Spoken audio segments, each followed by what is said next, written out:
It is now 6 o'clock, so it's time to move to private members' public business. Orders of the day. Ballot item number 9, Order M21, second reading of Bill 21, an act to amend the Fixing Long-Term Care Act 2021 to provide spouses with the right to live together in a home. Ms. Fife. Member for Waterloo. Thank you very much, Madam Speaker. I move second reading of Bill 21, an act to amend the Fixing Long-Term Care Act 2021 to provide spouses with the right to live together in a home. Thank you. Ms. Fife has moved second reading of Bill 21, an act to amend the Fixing Long-Term Care Act 2021 to provide spouses with the right to live together in a home. Pursuant to Standing Order 100, the member has 12 minutes for a presentation. Thank you very much, Madam Speaker. One of the most important responsibilities that we have as legislators is to honour the stories that we hear from constituents, to listen, to learn, to advocate. And today, as we debate Bill 21 on this third attempt, I am truly trying to respect the experiences of senior couples in my riding of Waterloo, and indeed couples from across Ontario as they try and navigate a long-term care system in Ontario which has been broken for a long time. One of those voices I've been travelling on this journey with is Jim McLeod. He's an individual that I greatly respect. He would be here today, but November 15th happens to be his 65th wedding anniversary. So he is where he should be, and he's driven from his home to his wife's home to celebrate with her and to be with his beautiful wife, Joan. He is where he is supposed to be with his life partner, Madam Speaker. And that's what this piece of legislation is about. We are trying in this House tonight to try to honour those relationships, that trust and the love of partners. Jim has some choice words for some of you. Just one of the reasons, actually, that I find him so endearing. He doesn't mince words, and he's literally fighting to spend the rest of his life with his life partner. It's very romantic on some level, it's very noble, it's very honourable, but it should not be happening in Ontario. And love is not always patient, Madam Speaker, and love is not always kind. And certainly Jim and Joan have run out of patience, and they are also running out of time. 4 years ago, when I introduced the Till Death Do Us Part legislation, it passed here in this House on voice. It was sent to committee, and then it just stayed at committee. It was reintroduced in early 2022. This was following the prorogation, the surprise prorogation of this government, and this is the third attempt to see seniors reunified in the long-term care system. Now we know that reunification is possible. It is feasible. This is a manageable thing that we can do as lawmakers. The rights of couples to stay together on the same care campus can happen in Ontario. And just look at what happened with Bill 7. This government expedited Bill 7 with very minimal debate, and you change the rules of engagement that seniors have in our hospital system in Ontario. Now, Jim has one major question for you, and this is a direct quote. If you were in this position, what would you do? And I remember the member from actually Peterborough Kawartha wishing his parents, Ron and Wilma Smith, a happy 56th anniversary. And of course, we applaud and we acknowledge that that's a significant milestone. But I wonder how he would feel as a son to see his folks separated after 56 years of marriage. And I think what I want all members on all sides to understand is that the system as a whole runs on a crisis status, meaning that when things get really bad and the spaces for those long-term beds is intense, often the determination is made based on how bad life has become for the patient and for the family. And this becomes a tipping point, and this fast-tracks people into various long-term care options. So what I'm proposing through this legislation is that we need to rethink this crisis status and include reunification as a factor in that determination, especially when dementia is involved, Madam Speaker. What happens to couples' health, what happens to their mental health, what happens to their well-being when they're separated from each other is well documented. The research and the evidence is really clear. There is a sharp decline in the health and well-being of married couples or partners when they are separated. And we have many stories. We have many stories from all of your ridings because we reached out across the entire province. The research and the evidence indicates a severe decline, which leaves couples in crisis. It is not right, and we need to fix it. And before I begin telling you the stories from your ridings, I just want to say that I want to thank the hundreds of people who have shared their stories in support of this bill over the years. You become connected to people when they have these emotional journeys, because often seniors never anticipated that a system would be so cruel that it would separate them in their last years. Essentially, our long-term care and retirement care system is not designed to keep couples together. It's not designed, in some respects, to even be compassionate and to deal with this life journey that seniors face.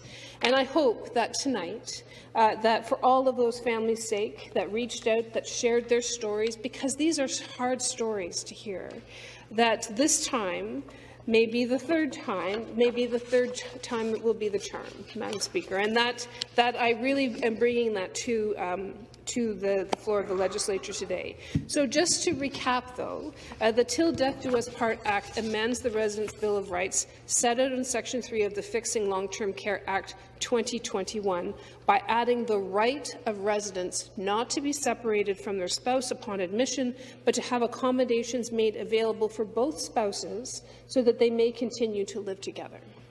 The bill before you today in this legislature has come about from the last 6 years, and to find care options for couples. We know that seniors do not age at the same rate. I mean, we know this. And so having options for seniors to actually even be on the same care campus. So when I'm thinking about Joan and Jim and where they could be, Joan could be in one wing of a long-term care system where she would receive higher levels of care.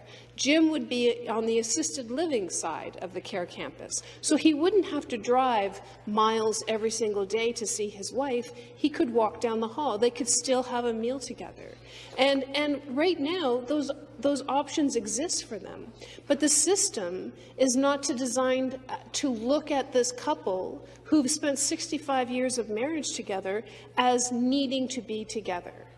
In fact, there are barriers that are set up. When I have been obviously advocating for quite some time for this couple, and I had a meeting with the LHIN and with one of the policy, special analysts, and she said, this is just not a priority right now. And so it can be, though. It can be if this piece of legislation passes. And it comes because one couple that I started working with 6 years ago, I wasn't able to reunify them, but I will never forget, Madam Speaker, when I spoke to the husband, and he said to me, he came to the office with his daughter, and they were advocating for being together with his wife. He says, and I quote, "I took an oath, a vow, until death do us part."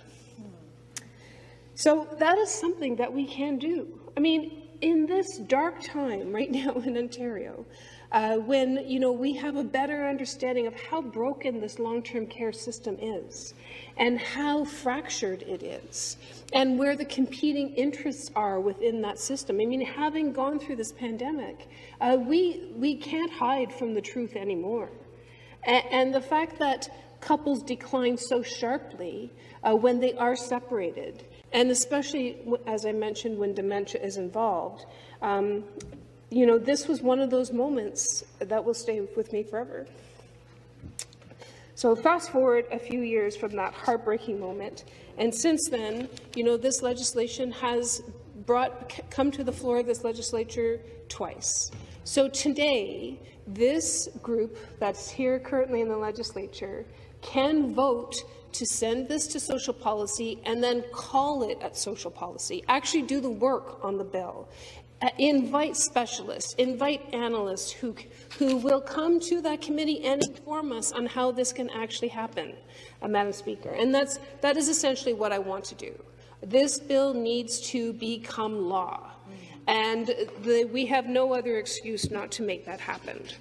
I do want to say that viewing reunification as a crisis qualification is something that also can happen very quickly. I mean, when you consider how the government moved Bill 7, fast-forwarded Bill 7, and had those ALC patients removed from hospital, not always to the homes of their choice, within 150 kilometers of their home. I mean, that bill not only removes them from a spouse, it actually removes them from their family support network, which we also learned during the pandemic is key to the health and well-being of seniors in the home. When family members, when those care partners were removed from long-term care during the pandemic, we saw the sharp decline in feeding, in nutrition, in exercise, in connection, in hygiene. I mean, what the Canadian Armed Forces saw in our long-term care homes, we should never look away from that report. I have that report with me all the time because those soldiers have PTSD based on what they saw in our homes, in our long-term care homes. So, Madam Speaker, I'm just imploring, there's no rationale, there's no reason why the government cannot do this bit of work on behalf of seniors to restore a little trust and a little compassion back in the long-term care system. And just think about what Jim had asked of all of you. What would you do? And because eventually we may be in this same position. I mean, you know, that's kind of like the best case scenario is to age with your partner. But at the very least, this government should explore through the committee work how this piece of legislation can be made actionable and can honour the seniors who built the province of Ontario. We owe it to them. Let's correct this wrong today. Thank you. We'll go to further debate. The member for Toronto St. Paul. Thank you, Speaker. I'm still not 100% clear as to whether or not the government is supporting our member from Waterloo's Bill 21, Fixing Long-Term Care Amendment, Till Death Do Us Part. I want to be absolutely clear that this is a piece of legislation that every single MPP in this House should be supporting. This should be a nonpartisan issue. This is an issue of compassion, of recognizing that when you've spent dozens of years, 40, 50, possibly 60 or more years together with the love of your life, that it is absolutely critical to your physical, to your mental, to your social, to your emotional health, to the health of your heart and your mind, that you stay with this loved one as long as possible. And that is why reunification must be considered as a crisis qualification. It is key that couples who can be reunified are unified together and staying in the same long-term care residence. I want to thank Leslie Lee Cam and Angel in St. Paul's, who are two queer seniors who are always advocating for better care for seniors for LGBT seniors in long-term care residences. I want to make it clear to folks, it is hard enough to live as a queer, trans, or non-binary person. But when you go into long-term care and you're either forced back into the closet because of fear of homophobia, transphobia, or biphobia, or you lose your partner, and I'm thinking of my partner right now, who might be the only family you have that's accepted you through your life. This is heartbreaking. Do what's right, this Conservative government. Say yes to the member of Waterloo's Bill 21, and do not stand by as our elders die from a broken heart. Thank you. debate. Member for Scarborough Southwest. Much, Speaker. Speaker, around this time last year, after weeks of efforts from my team and years of efforts from their family, two seniors from my community, Patricia and Jim, were finally reunited. Patricia and Jim, like many other loving couples, had a simple wish: spend their most vulnerable time, their last few years, together. Yet when Jim was placed in a care home, Patricia spent over 578 days on the waiting list to be reunited with her husband so they could live together in their old age. After more than 4 years, Patricia was finally able to reunite with her husband on November 20, 2021. Unfortunately, Patricia passed away on December 12, 2021. When Patricia's niece and nephew wrote to our office with this heartbreaking news of her passing, this is what they wrote. With your help, after being on the wait list for 578 days, Pat moved on November 30th to Providence Long-Term Care, where her husband Jim lives. Finally, Pat and Jim were reunited after more than 4 years of separation. Hallelujah. Sadly, after only 5 days at the House of Providence, Pat took sick and was transferred to Michael Garron Hospital, where she died 8 days later from a lung infection and complications of a weak heart. Naturally, we are saddened that their spousal reunification took so long.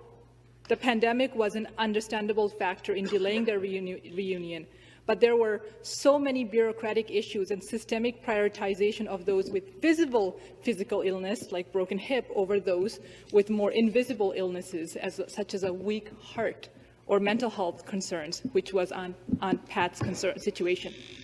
This must change.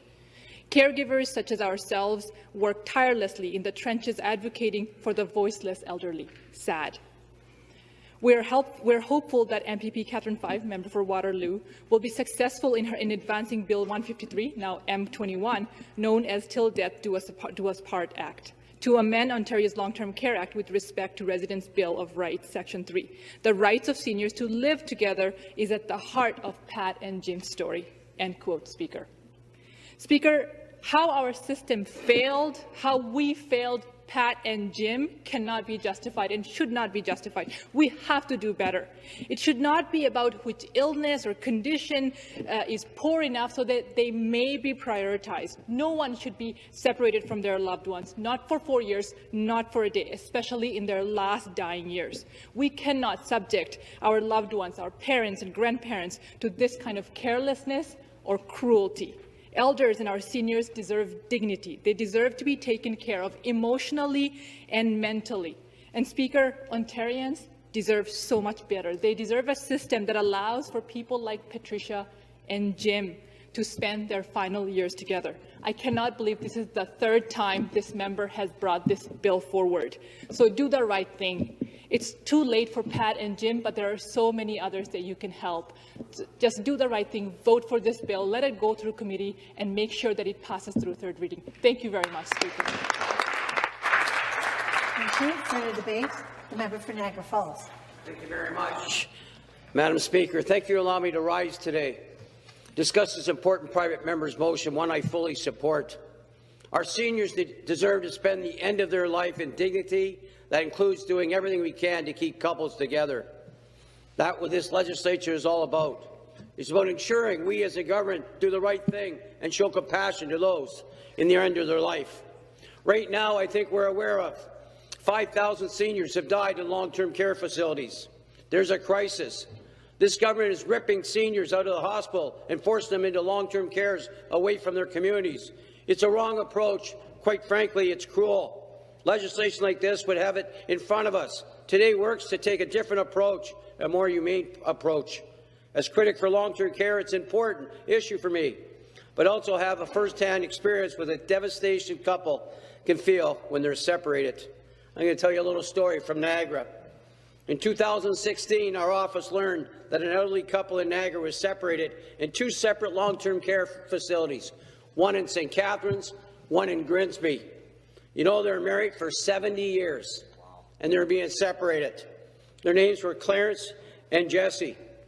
Their children got a hold of us and said, is there any way you can get our family together? Because as we all know, and we should know, that the minute you separate the loved ones, if one's in one home and one's in another, you know what's going to happen? They're going to give up and they're going to die. We know that.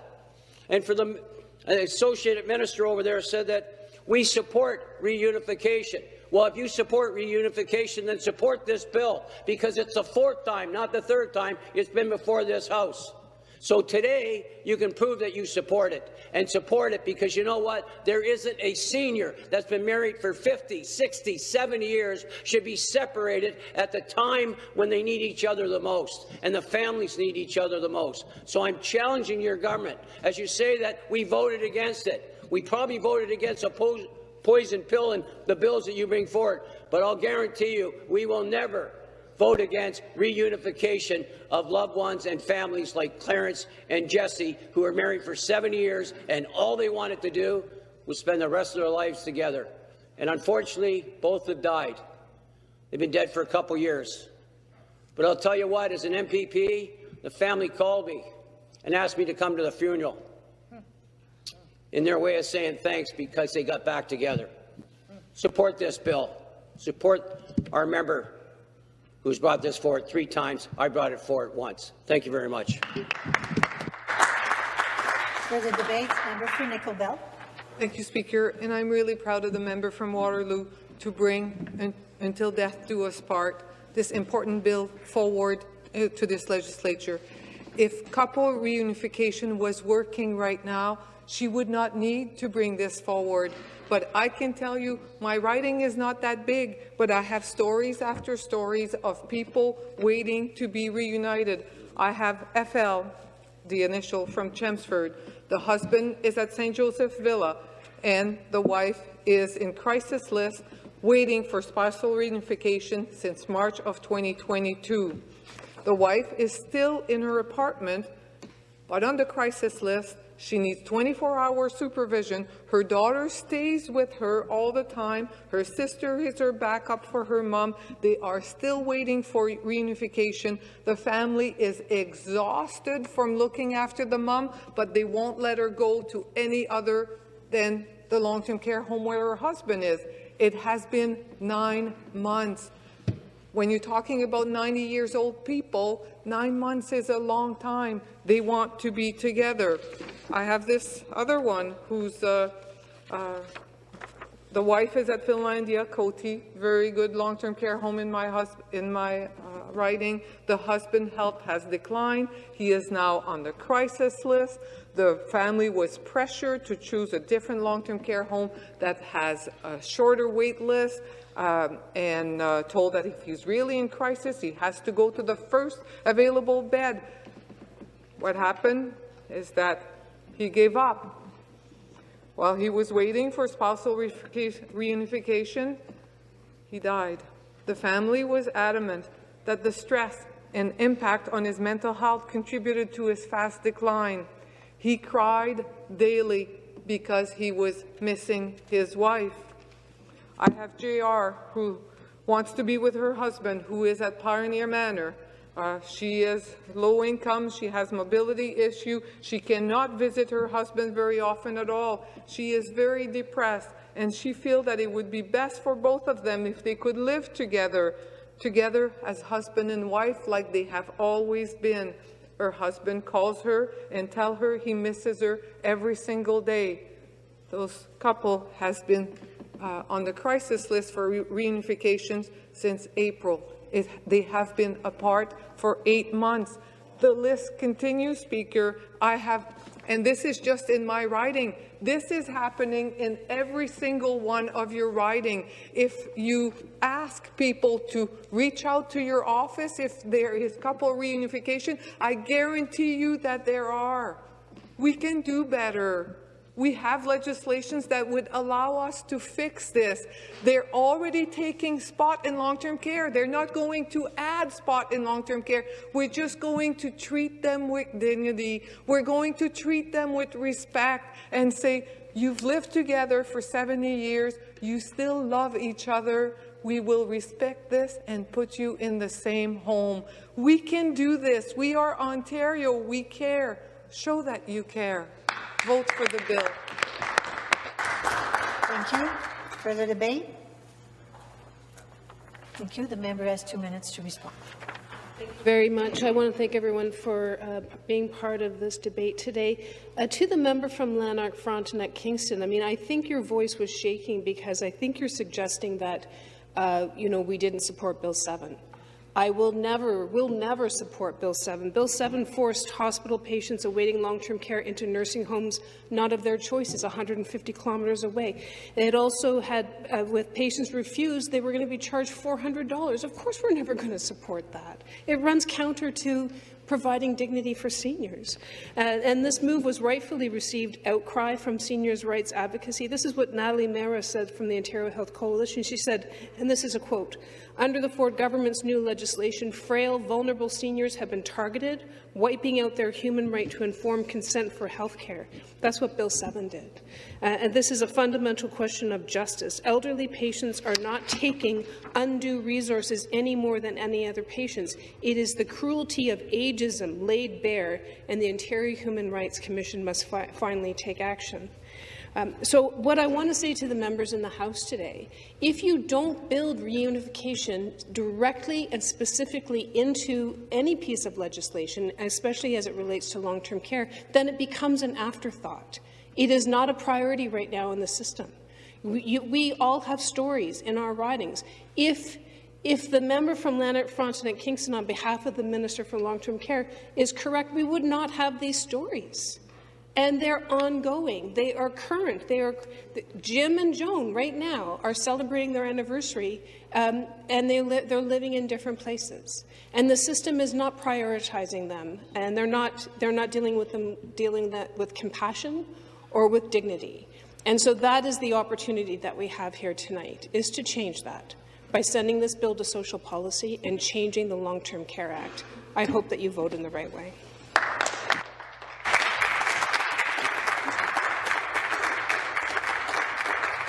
Thank you. The time provided for private members' public business has expired.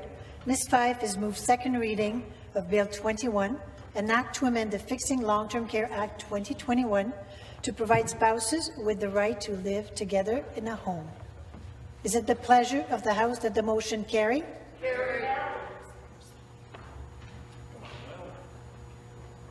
Carry. Oh. Second reading of the bill. Deuxième lecture du projet de loi.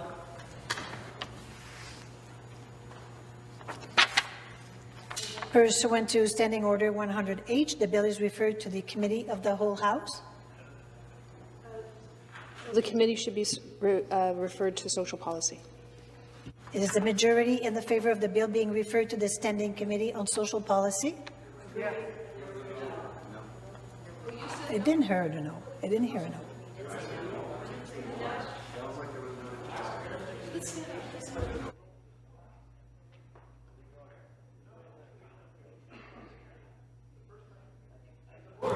Thank you. So I'll rephrase the question to here. Is the majority in favour of this bill being referred to the Standing Committee on Social Policy? No. Yeah.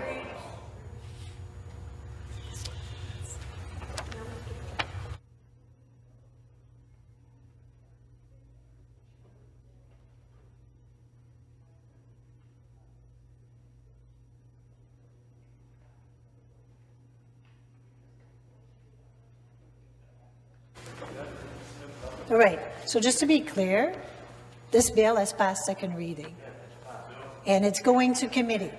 So, again, the question is the majority in favour of the bill being referred to the Standing Committee on Social Policy? I clearly said no.